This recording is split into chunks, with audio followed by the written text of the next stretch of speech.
Hello and welcome to Imperator Rome. We are, as you can probably tell, going to be playing as Rome, because it seems like a good place to start my first Let's Play of this game.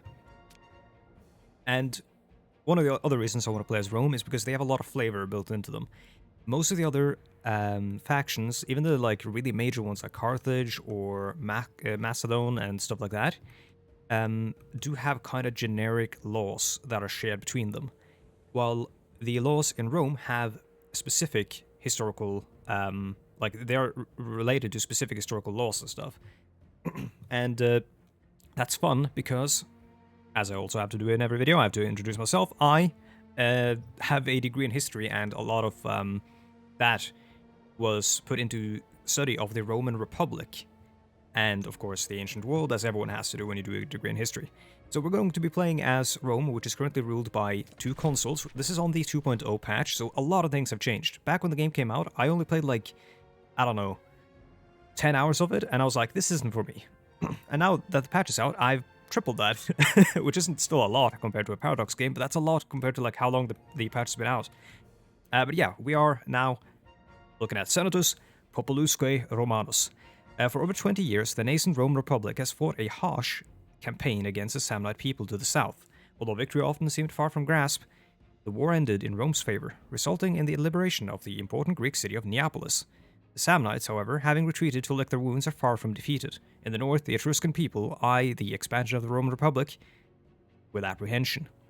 To the south, myriad Greek city-states plot behind one another's backs, all the while appealing to their benefactors in Greece for aid. On the far-flung island of Sicily, the foreign invasion of the mysterious Carthaginian Empire threatens to upset the precarious balance of power in the region. Will Rome rise victorious or fall to internal strife and barbaric hordes? The fate of the Republic rests in your hands.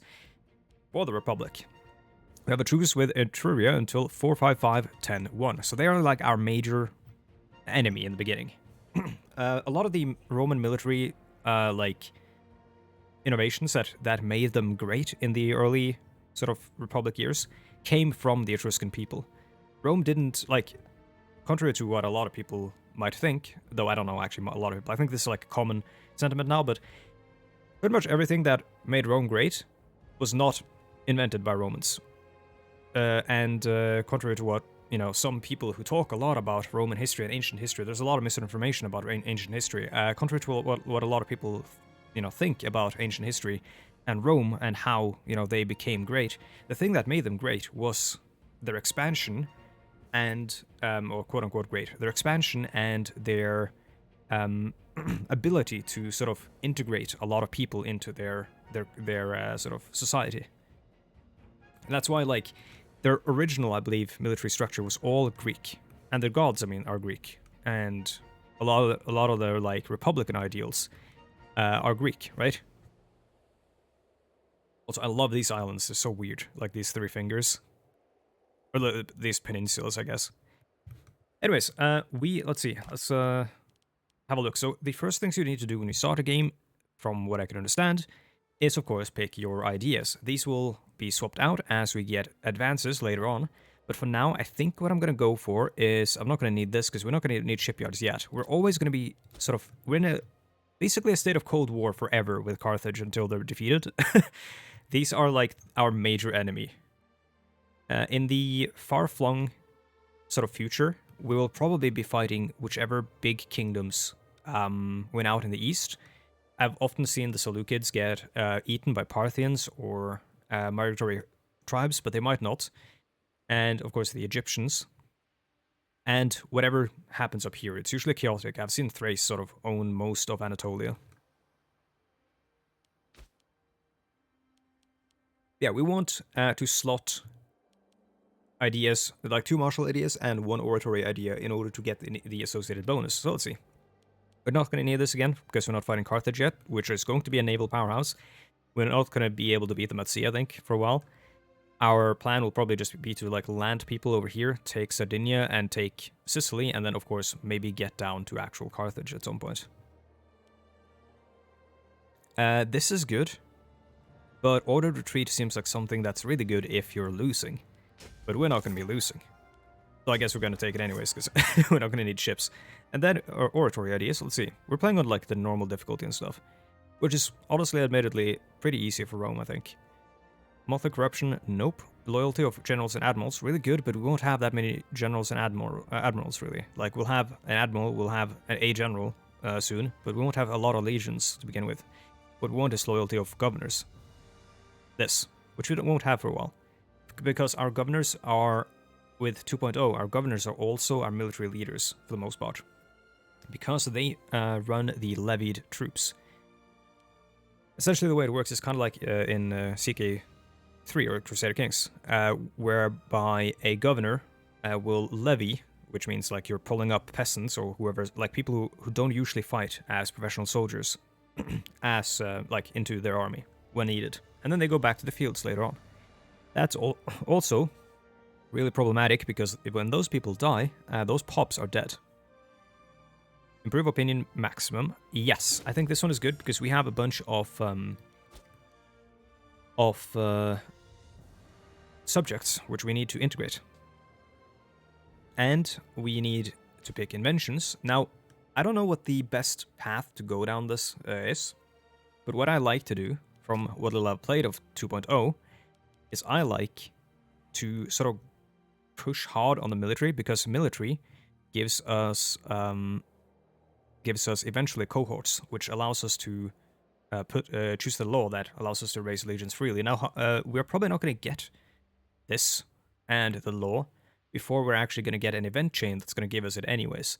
So there isn't necessarily a need to rush this, but if you are expanding greatly to the point where you are a great power, which is what you need in order to raise legions freely, then you could do this.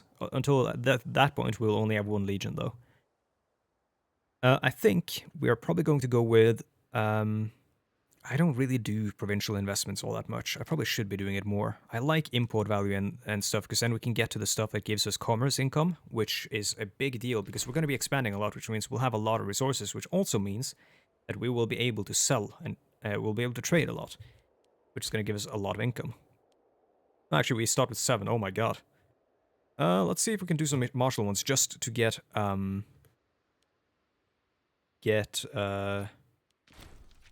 some bonuses against our enemies, our immediate enemies, like siege engineers. Don't need that because we won't have siege engineers until our legion. But and fort defense isn't needed either. I do want siege ability though, which we can get through sapping, I guess. Assault ability, don't like storming. I like these though, starting experience and such. Active drill. So I'm not sure how experience works on levies, really. So supply limit might actually be the one we go for. But now. Loyalty of generals, not needed. Supply limit is good. Let's go... Don't need this, really. We'll need these when we start fighting Carthage and other naval powers.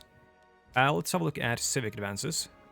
That's good. National citizen output. We won't have that many citizens. We'll actually mostly be relying on slaves, but this allows us to choose this one, which increases slave output. And we can choose all of these, which increase output from every single type of pop. Now, this is a big thing. For economics, what you're looking for is slaves needed for surplus, I believe.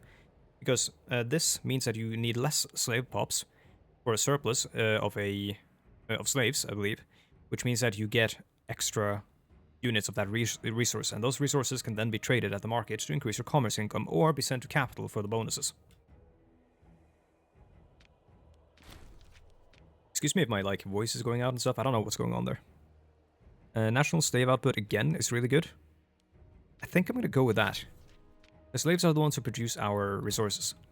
Citizens, I believe, produce our research points, and freemen produce taxes.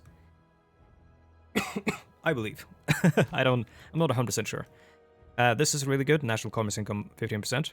These omens are cooldowns. Basically, you just pick one every now and then. I barely go for this because we're so strong anyways. And we'll have to pick holy sites and stuff later on, like for some of these. Right, we can probably dedicate one to Mars right now, I think.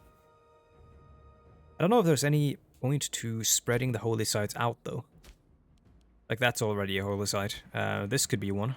I like the 300, of course, yeah. I need 300 gold for that. Or denarii. Let's see. Classes 1 and Classes 2. We don't really need 2 fleets.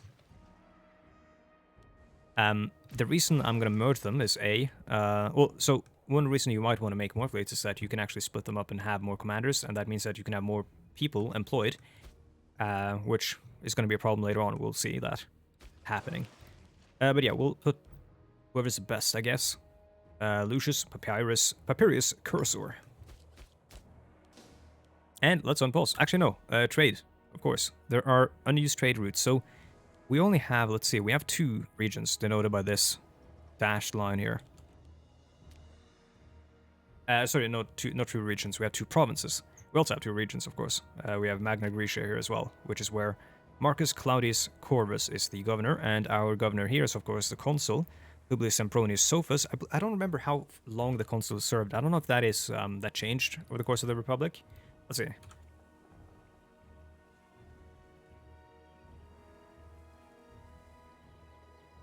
Consul, yeah, one year. Could not serve successive terms. Now, I don't think that's how it works in Rome, or in Imperator. I don't think they serve 1-year terms, because that doesn't make any sense. that would be an election all the time. Let me see. How long, does it say? How long they serve in the game?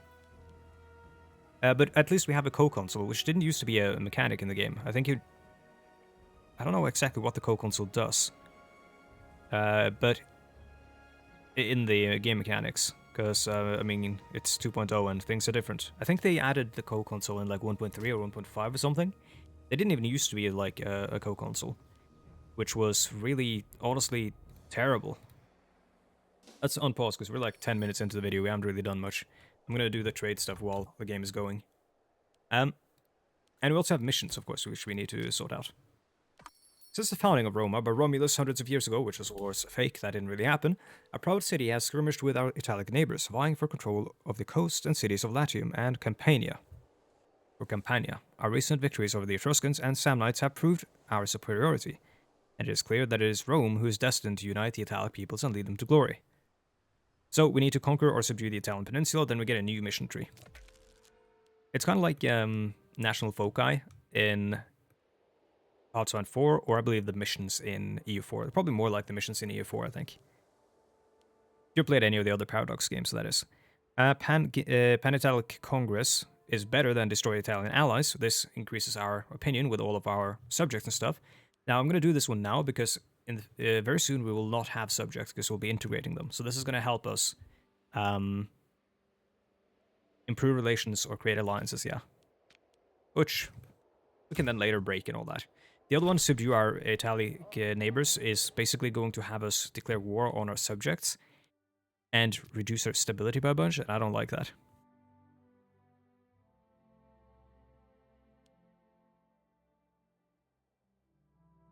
Oh, this is also good. Immediate 15 opinion for just 15 or 10 denarii. That's like, or 10 treasury or whatever. That is completely fine. Yeah, so we can actually import from here, I think. Yeah, we have a surplus of cloth and a surplus of wine. Now, we produce a surplus of cloth and a surplus of wine in Rome anyways, so honestly, automatic trade.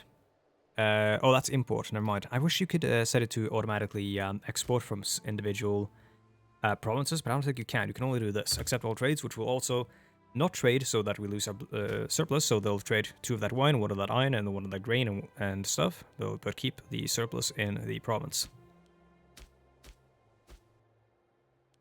Which means I can get rid of these.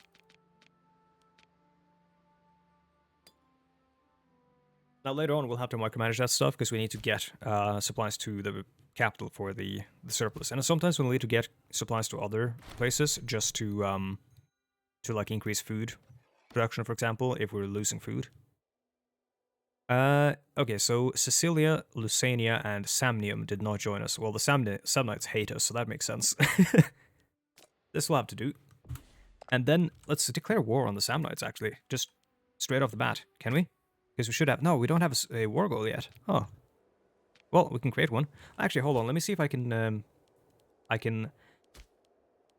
pass a law in order to get a senatorial war council where the senatorial war council can all gather. Also, on the screen right now,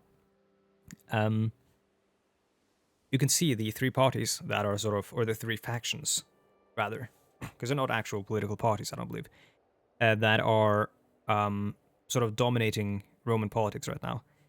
It's the Optimates, which is essentially like the noble-oriented ones. The Boni, Boni, I don't know, Bonii.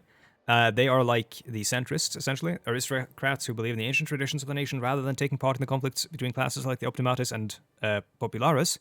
They strive to find a balance between the needs of the lower classes and upholding the stability of the nation through gradual reform. Yeah, they're centrists. Then you have the Optimates, which are the elitists, elite of a nation, rich and powerful senators who want to divide the power of the republic between themselves rather than letting the unwashed masses affect the rule of law. And then you have the Populares. They're the senators who work for the common man, or at least claim to do so, to get popular backing and make their own political platforms relevant. Popular generals and corrupt politicians have a tendency to join the party as it lets them toss aside ancient traditions that might negatively affect their own rise to power. So they're essentially like the party of Caesar and like I believe the brothers Gracchus as well. Like these kinds of people who use like, well, popularity essentially in order to push their agenda. While and that popularity can be gained through, for example, like land reform laws that are often you see often like presented, or laws regarding the wages of soldiers and stuff like that. Meanwhile, the Optimates, I believe, they rely on patron-client relationships, I believe. Essentially, like, you're going to vote for me because you sort of kind of belong to me, like, as a person, because I've done these things for you. It's kind of like a mafia thing, I think. Though there's debate, and again, by the way, I'm completely not speaking with authority right now. I'm sort of saying what I have remember from when I read a bunch of books on the Roman Republic and studied that for like a semester or two. Like a couple of years ago. The Emperors put aside their feuds with the Etruscans just to have a pop at us, though I suppose we may have done the same in their position. They could be useful allies against the Gauls. So who are the Gauls right now in Rome?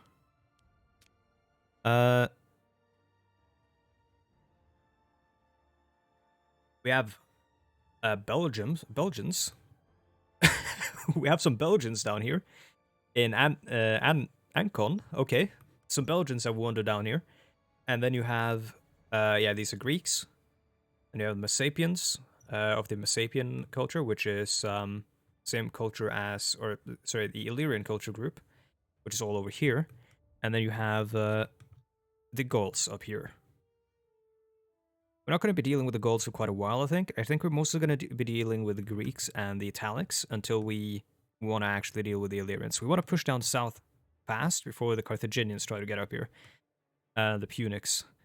Though I don't think the Punics will do that. They're going to be fighting in Northern Africa, fighting the Numidians for a while. That's it. So, do we want friendship with the Umbrians? They'll decide whether or not to become our ally. If they do, we can immediately declare war on Etruria with no problem. Which, honestly, I think we still could. There's a 28% chance. They're more likely to accept us guaranteeing them, but I don't really want to guarantee them. So I'm going to conquer them at some point anyhow. Seems Umbria is not too frightened to risk offending us. We're shaking.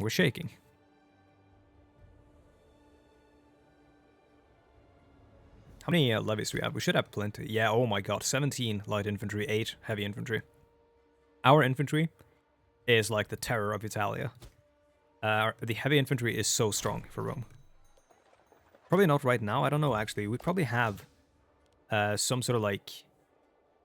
Roman heritage gives us integration speed. Negative morale of navies, though. Integration speed is not going to be useful, because I'm not going to integrate. I'm going to assimilate instead. Integrating cultures, like... So, when I said earlier that Rome integrated cultures, I didn't mean it in the game terms of integrating cultures. They mostly, I think, assimilated them, or like...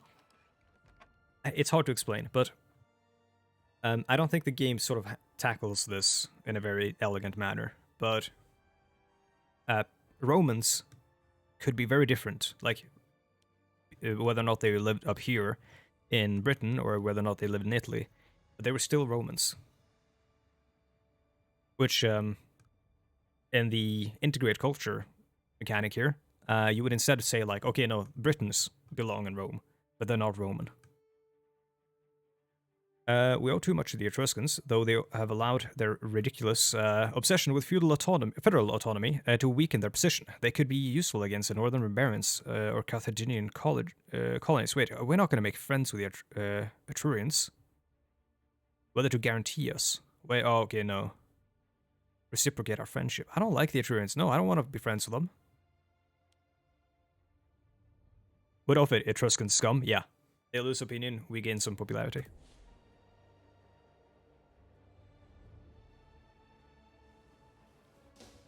Yeah, we can find out. When does the game start? I think it starts in 450, so there should be an election soon. if a consul sits for 1 year. I don't think they do in the game.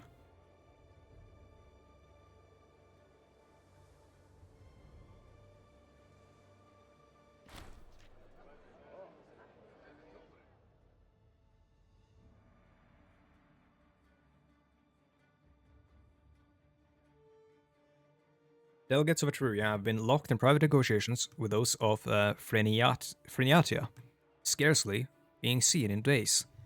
There may be a way to disrupt their happy union, though it won't be easy. We will attempt to undermine the Etruscan Freniatic alliance. Yeah, let's do that. Chance of success is based on your ruler's charisma, which should be... Oh, it's kind of dog shit. Oh well. It's 6. It's not that bad, but... definitely could be way better. By the way, if this is a sort of video that you want to see more of on the channel, please leave a like, because that'll help me, gauge interest. Also helps push the video to other people, I think. I think that's how it works. I'm not 100% sure. Also, comments, I read all of them. Just so you know. And if you have tips and stuff, I'm happy to take them. So I have a specific option here available because my ruler is... Oh no, it's because Sabinia is weak. Sabines have a long history with Rome, joining the first settlers of our city and sharing a strong tradition, though they have allowed jealousy to corrupt their hearts. Time is now, the past is past. We must decide what to propose to Sabinian delegates. So the Sabinians are... they're down here somewhere. Those are the Samnites. Which ones are the Sabinians? Oh, we actually have like a little bit of weird territory here. I know they're down here. At least... no, never mind, they're up here. Never mind. Okay, they're up here in the mountains. They can become our feudatory subject.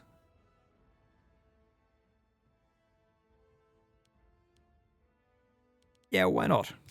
We'll try that. So a feudatory subject can't be integrated. Okay, no, they don't want to. That's fine. Feudatory subjects can't be integrated, so I'm not so concerned about ensuring that they become a feudatory subject. I'm going to start fabricating a claim, though. Which one is... that's Tuscia. That's Picenum. Yeah, Tuscia is probably going to be the easiest one to hold on to. When choosing a war goal, it's good to choose the war goal that is easiest to hold, because then you don't accidentally get pieced out by the game. Because if you don't hold the war goal for long enough, the game's going to be like, no, this war is over now. The delegates of Freniatia and Umbria have been locked in discussions and found a large degree of common ground. Relations between the two nations are warming, though whether this will end up in our interest or not remains to be seen.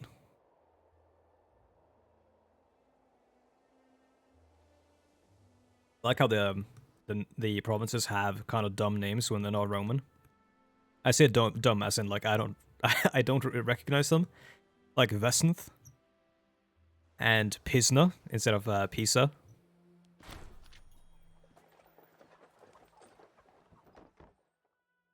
Try to see if there's any I can like sort of... no, I actually have no idea what these are meant to be. Dodecapolis. Brutia holds no special place in our heart, but they sent a delegation. We must treat with them. Who knows? We may even found some common ground. Let's see if they want to become a feudatory as well. Brutia is... nah, okay. All of them are kind of like, nah, fuck you. Brutia? Where's Brutia?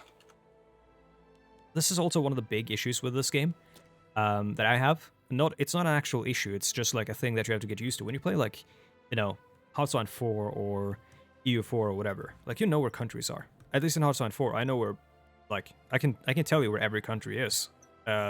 no problem. But with this, I stand 0 chance. Like, if I know... Like, if someone says, if I know a culture is from the Hispania or whatever, I know they're, like, from here or whatever. But I have no idea what these, like, individual tribes are. And I will spend a lot of time searching for them, which is why hitting F and searching for them, like here, is such a good feature.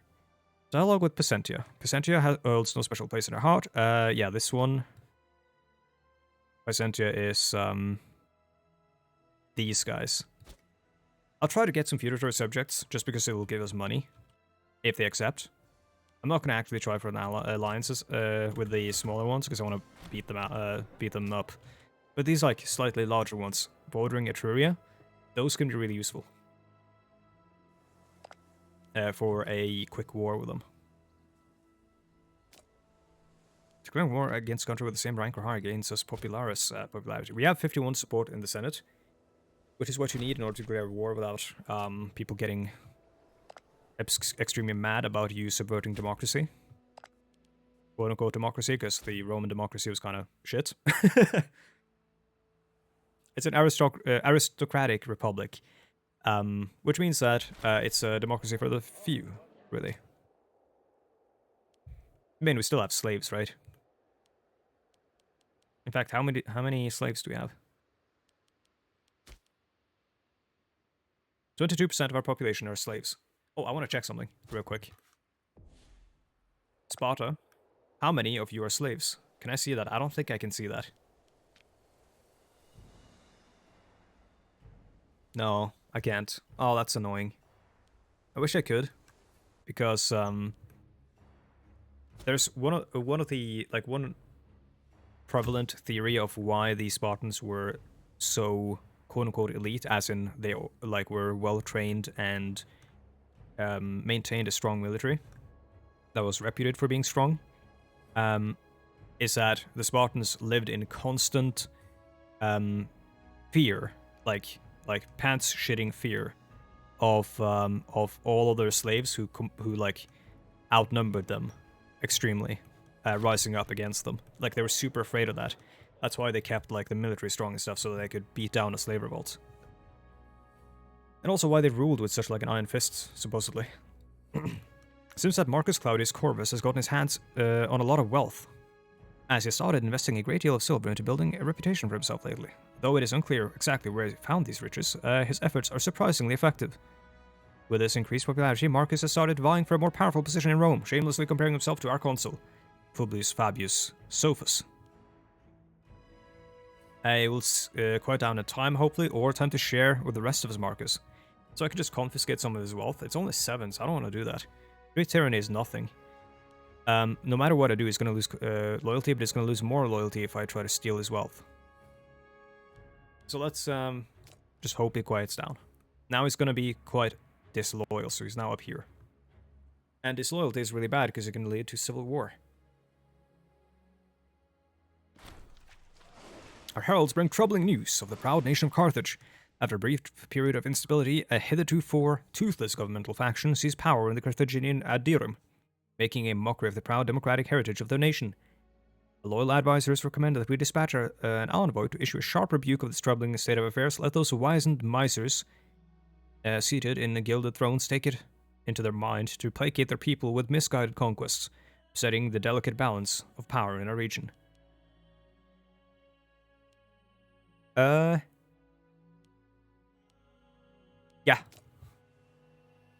So what happened? Is Carthage no longer a... What's a government type?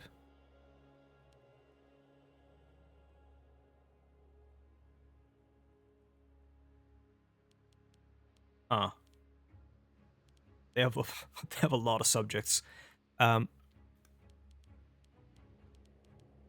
Where's the thing that looks like a fasces? I probably have to add it, actually. There we go, government type.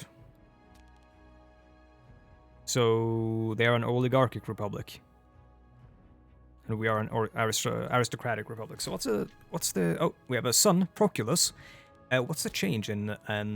I should have named him something stupid to see if like that seeds names like in CK Crusader Kings. But what's the, let's see, what's the difference between an aristocratic and an oligarchy republic in game terms?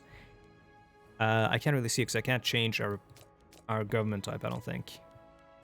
The Year of Publius and Publius. Interesting. So it is actually called, like, they call the, you know, like the consular years or whatever, they call them the Year of. Wonder if, hold on, I wonder if this has something to do with,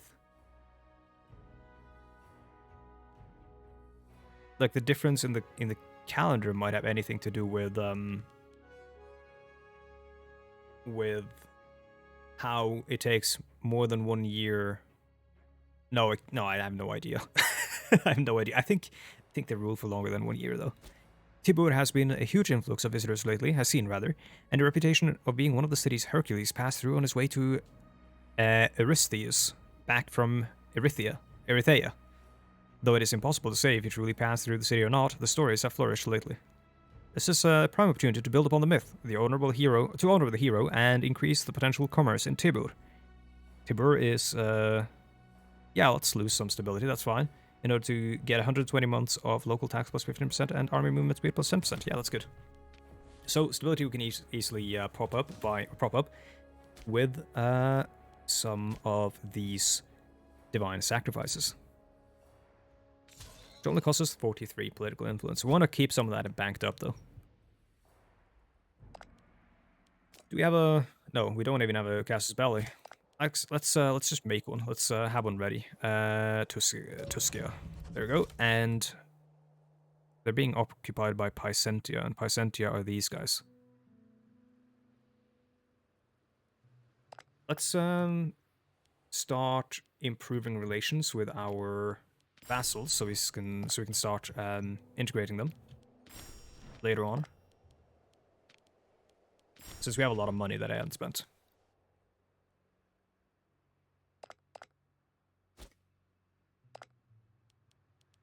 Did I start fabricating claims on the Samnites? I did not. Do I have a claim? No, I do not. Which one do we want? We want Campania. Alright, well, we are past the 30-minute mark, which means that it is the end of the episode. So, if you like the video, please leave a like. It helps out a great deal. Comment if you want to see more of this, more videos like this. And also, of course, there's stuff in the description down below, such as my Discord, link to the Discord, which is where the community hang out. There is a link to my Patreon, which you probably shouldn't visit. And there is a link to my Twitter, where I post garbage political opinions. And I think... Oh, of course, the Twitch, where I live stream. Probably mostly streaming Dwarf Fortress. And that's it. Thank you so much for watching, and I'll see you guys in the next one. Goodbye.